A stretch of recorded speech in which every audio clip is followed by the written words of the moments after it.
On va changer de sujet, Antoine Koroma. Les manifestations politiques, on continue à égrener les cas de mort.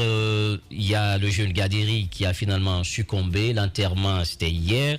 Il y a aussi l'autre qui avait pris une balle il y a encore quelques semaines. Aussi, nous apprenons, en est décédé. Et on continue à égrener, mais un silence quand même assourdissant du côté des autorités. On a comme l'impression que la communication aujourd'hui est à sens unique.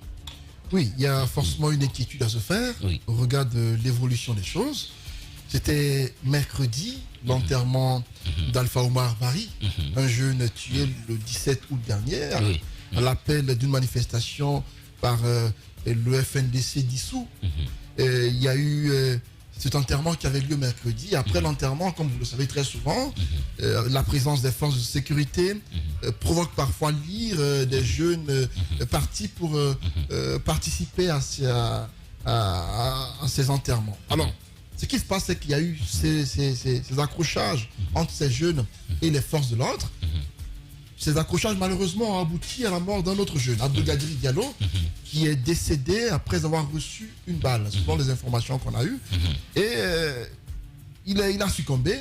Hier, c'était son enterrement également. Des jeunes de la carrière, mécontents de ce qui était arrivé, ont voulu se faire entendre aussi. Il y a eu des mouvements hier à Matam, des mouvements qui ont donné lieu à des tirs à balles réelles. Un autre jeune a reçu une balle, je crois que c'est Sadio Diallo, une balle à la jambe. Et certes, il n'a pas succombé, mais à part lui, deux autres ont reçu des balles. La question aujourd'hui, c'est qu'est-ce qui ne va pas? Parce qu'on ne peut pas dénoncer des pratiques anciennes et revenir tomber dans les mêmes pratiques. Avant, on disait que la Guinée était comme un pays en guerre, un pays où les militaires sont présents à tous les coins de rue. Mais actuellement, c'est devenu pire qu'avant. On a comme l'impression que les militaires aujourd'hui, ce sont eux qui gèrent la ville, à lieu et place de la police et de la gendarmerie. Ce que nous constatons, c'est qu'il y a une présence forte des militaires. Oui, avec des armes. Avec des armes de guerre par moment, à des coins de rue, sur l'axe et parfois sur l'autoroute Fidel Castro. Ce qui se passe. Et là, on est en train d'assister à une situation déplorable.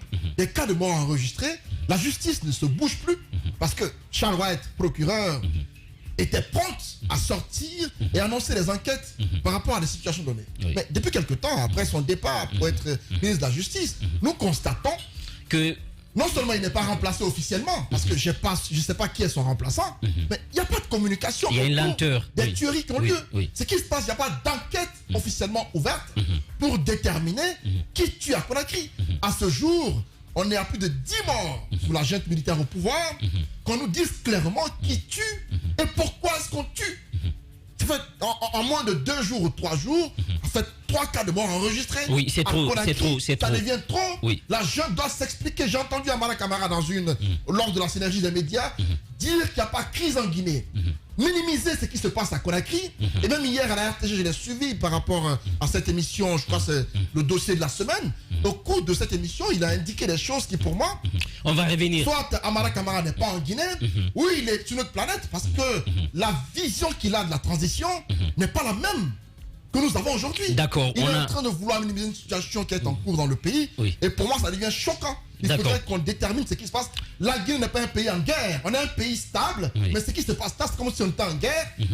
D'autres pays en guerre sont même mieux que nous aujourd'hui. Voilà, on ne peut pas dans tous les coins de rue voir des militaires en armes. Et chaque fois qu'on apprend qu'il y a des cas de mort de jeunes de 16 ans, ça devient choquant, ça devient irritant.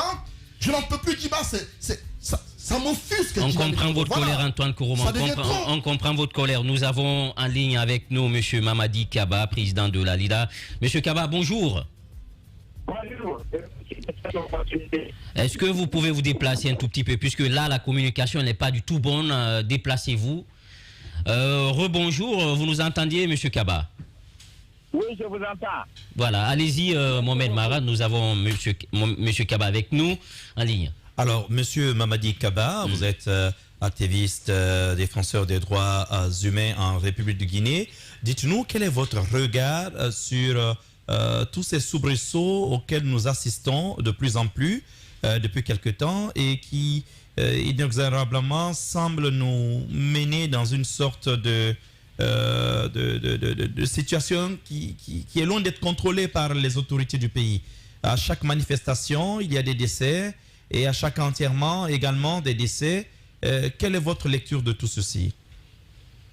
Merci beaucoup de l'opportunité. Vous voyez, je suis sincèrement très préoccupé par toutes ces situations, mais j'ai beaucoup d'espoir pour l'avenir parce que, premièrement, le pays est victime de son passé, n'est-ce pas? Son passé lointain et son passé récent.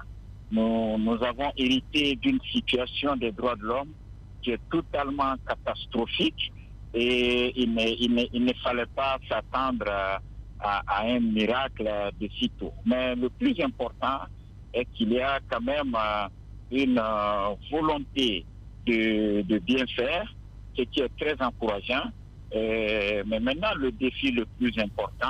Oui, mais monsieur Kaba, je ne vous suis pas très bien. Quand vous dites qu'il y a une volonté de bien faire en parlant des questions de droits humains, j'aimerais bien comprendre. Au moins, on se rappelle qu'au début de cette transition, avec notamment l'actuel garde des Sceaux, donc monsieur Alphonse Charles Wright, quand il était encore procureur général, il y avait des enquêtes qui étaient lancées systématiquement. Mais à ce jour, on a déjà enregistré combien de morts? Il n'y a jamais de communication officielle. Même ce matin, nous avons interpellé le département de la sécurité. On a été frustrés parce que le chargé de communication lui-même nous dit « Ah, mais qu'est-ce qui s'est passé ?»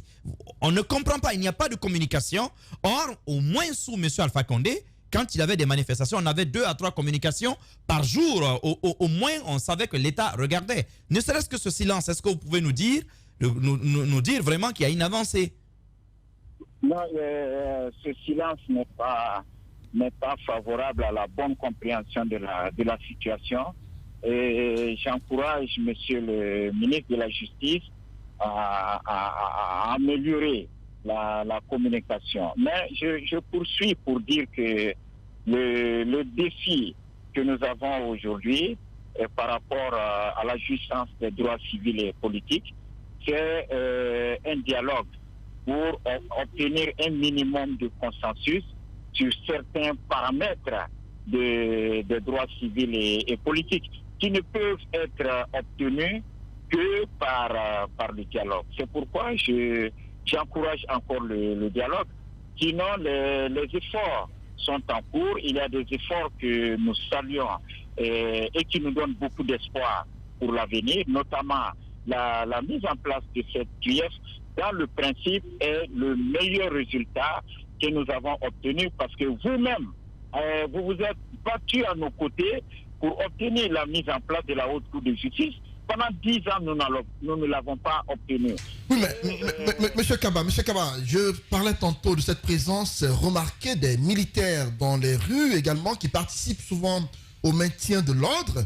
Vous, en tant que défenseur des droits de l'homme, qu'est-ce que vous dites aujourd'hui par rapport à ce qui se passe? Certes, les manifestations spontanées ne sont pas encouragées, mais que dites-vous de cette présence remarquée et de l'utilisation par moment d'armes à feu contre des citoyens? Qu'est-ce que vous en dites? Vous voyez, en tant qu'activiste des droits humains, nous sommes confrontés à un dilemme. Le dilemme, c'est que les populations soient sécurisées, les populations ainsi que leurs biens. C'est-à-dire que, vous voyez, il y a effectivement la sécurité des manifestants, mais il y a aussi la sécurité de ceux qui ne manifestent pas. Ce qui est très décourageant, c'est que des citoyens, pour avoir eu l'audace de sortir de leur domicile à un jour de manifestation, peuvent perdre tout ce qu'ils ont comme bien, peuvent être blessés, peuvent avoir le véhicule détruit. Donc, cela est un fait, Monsieur Kaba, mais de là à vouloir renvoyer dos à dos tout le monde, ce dont il s'agit, c'est la présence des militaires. Est-ce que les militaires ont vocation justement à être dans les quartiers pour de supposées opérations de maintien de l'ordre? C'est de là que partent quand même tous les dérapages. Est-ce que la police et la gendarmerie ne sont pas plus équipés pour cela? L'État a l'obligation absolue d'assurer la sécurité des citoyens et de leurs biens. Et vous savez que les capacités de la police guinéenne sont très, très, très limitées, n'est-ce pas? Parce que les régimes successifs ont délaissé la police.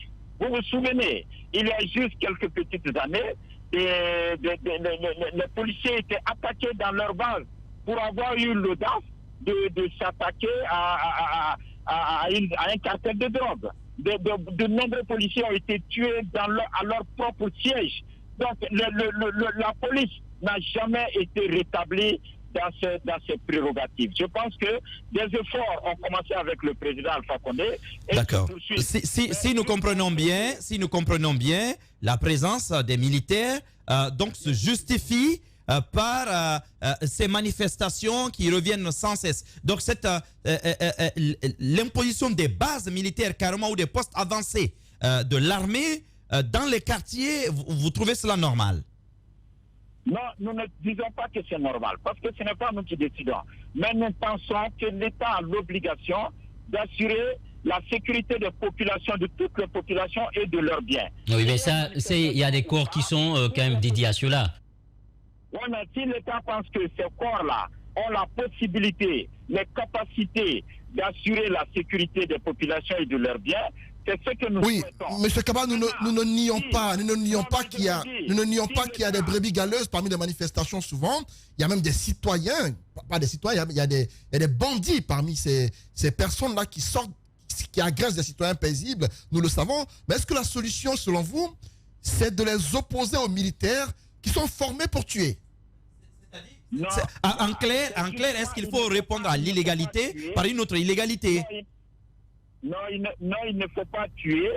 Il faut tout faire pour préserver les vies, l'intégrité physique et le bien des citoyens.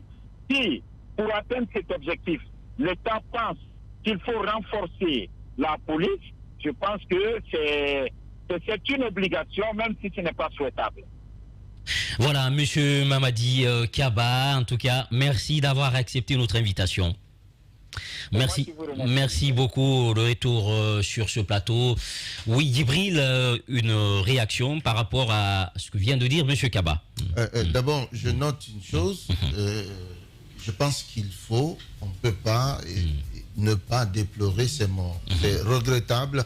Je pense que chaque Guinéen qui meurt, c'est un Guinéen qui meurt et c'est une situation qu'on ne peut pas accepter. Donc, il faut déplorer les morts, il faut déplorer également l'usage d'armes à feu. Ça, il faut le déplorer. Mais je dis, effectivement, tout ça là s'inscrit dans un ensemble qu'il faut, je pense qu'il faut décrypter. Le pays a un rapport aux droits de l'homme qui a un rapport assez transgressif.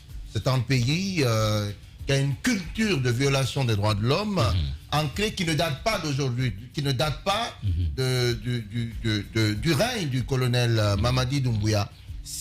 On ne va pas changer les choses du jour au lendemain.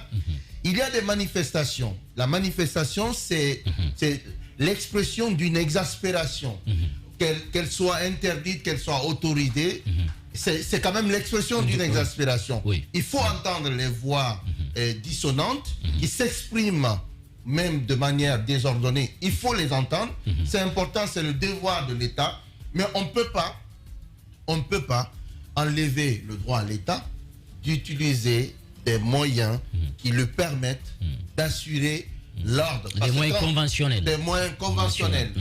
Lorsque l'État estime que pour maintenir l'ordre, parce que lorsqu'il y a des manifestations, il y a la vie des manifestants qui compte, mais il y a la vie aussi de ceux qui ne manifestent pas. Parce que très souvent, lors des manifestations, on parle de la vie des manifestants. Comment expliques-tu la présence permanente de l'armée dans les quartiers, même quand il n'y a pas de manifestation? Il y a une présence de l'armée dans les aéroports internationaux, même pour d'autres raisons. Aller en France, pour des raisons de terrorisme. Pour des raisons de terrorisme. Voilà. Donc, je dis bien, pour des raisons de sécurité. Pour des raisons de sécurité. Oui, pour des raisons de sécurité. sécurité. En France, l'armée Ouais, que l'armée ce soit- est déployée que ce soit- On va au sein des s'écouter. quartiers. On que va, ce soit- on va L'armée est déployée au s'écouter. sein Non, des mais quartiers en France. que ce On soit- va que s'écouter, ce s'il vous soit- plaît. L'armée est déployée au sein des que ce quartiers en soit France. l'armée est déployée À des sur points- les places publiques, à des points stratégiques. à des points stratégiques. Le C'est plan pas du une J-Pirate. spécificité de la Guinée.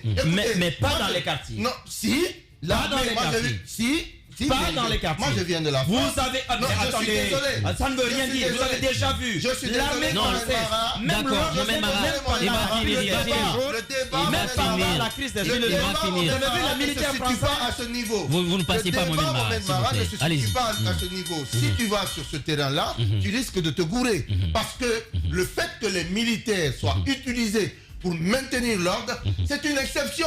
Mais c'est un des mécanismes dont dispose l'État pour assurer l'ordre public.